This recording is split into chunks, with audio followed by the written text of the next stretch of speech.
And joining us right now is the former counsel to Vice President Dick Cheney, former Department of Justice Civil Division Assistant Deputy Attorney General, and now a contributing editor at National Review, Shannen Coffin. I give you that long resume there, Department of Justice, Vice President Dick Cheney, because he knows his stuff, and even more importantly, he knows federal law.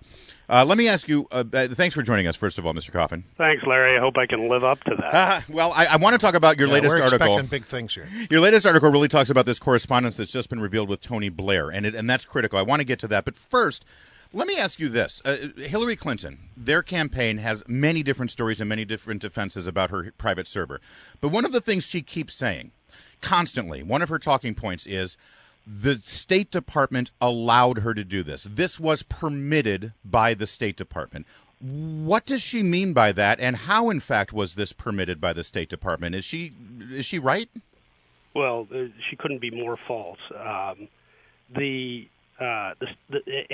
by this, I gather what she has been talking about since the beginning is that she was allowed to set up her own server and deal with deal with her official business entirely and exclusively on yes, using a non-state.gov email address. Yeah, right. So the State Department's internal policies, which are in a manual called the Foreign Affairs Manual, have stated very clearly since 2005, when they started sort of really grappling with this email issue in the federal government, that the general policy is that the day-to-day business of the State Department must be conducted on an official, secure administration server.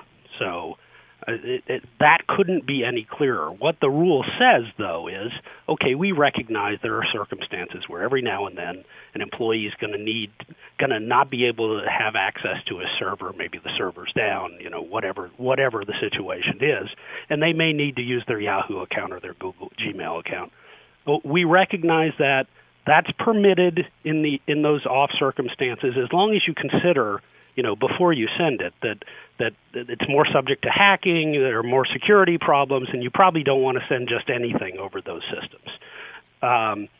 So she's taken what is a fairly limited exception and tried to make it the general rule. In no circumstances can you read that to say that the State Department's policy allows the Secretary of State to set up a secret server in which she conducts all of her business. As a matter of fact, in 2011, a cable went out to the entire diplomatic corps overseas that said, stop using private email. We just need to stop it. It went out under Hillary Clinton's signature. All right, here's another one for you. We often hear Secretary Clinton say, she says it endlessly, look, there's no violation of the law here because none of this information was classified when I sent it or received it. Is she right when she says that? Well, there are a lot of potential violations of the law, and just start with the server. Let's come back to that classified question if you give me an extra second.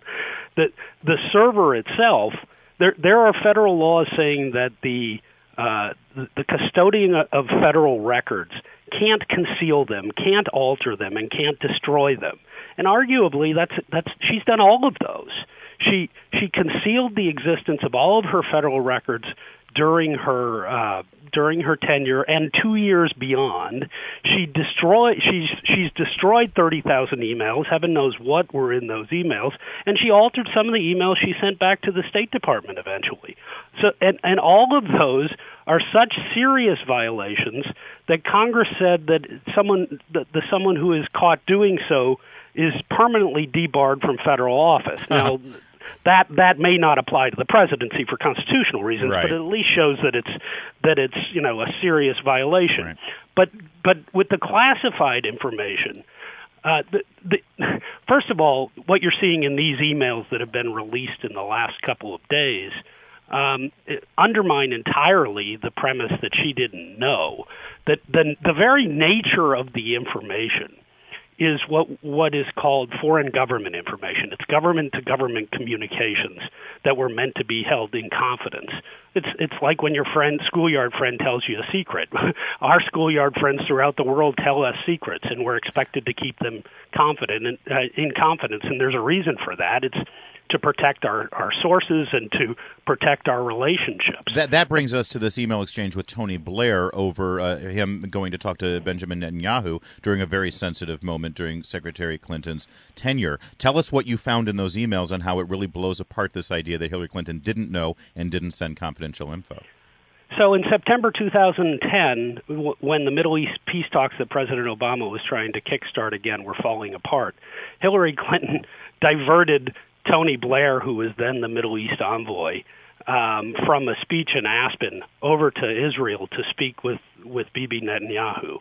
And he dropped everything and he went over there. He met with Blair for 3 hours, emailed.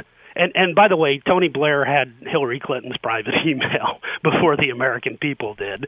But he emailed her and said, "Look, I just met with Bibi for 3 hours.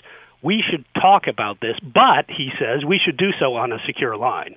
So immediately you've got the message that this is confidential information. This is the sort of sensitive stuff that needs to be protected. However, the next day, for whatever reason, Tony Blair then sends a message which has now been determined to be classified by the State Department because it involves these sorts of government-to-government communications. Yeah. Let me ask a couple of real quick questions. I want, if you can, just quick answers.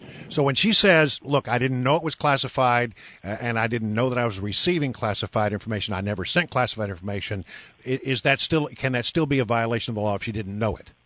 Yes, it can, because there are laws that deal with, first of all, what I discussed with you shows that, you can prove intent other ways, right? I mean, there's another email that one of her aides says, look, she asked for a particular statement that's been made. He says, "It's on the classified email system. I can't give it to you." Right. And she says, "It's public. Just give it to me. Yeah. Just email it to me." Well, that's not her determination to make. So that would prove intent in and of itself. But the second answer to that, Brian, is there are laws on the books that say mishandling of these recklessly is also a felony. So violations of the law have occurred. It's not even a close legal question in your mind. I don't think there is, based on what's in the public record, but the FBI is looking at that, and we'll see what they come up with. All right. Well, we're going to have to leave it right there. And we look forward to checking back with you again, Shannen Coffin. Great stuff, and keep your writing up at National Review Online. You all have to bookmark his byline. Thank you, sir. Thank you, Shannen. Thank you, guys. 8:44.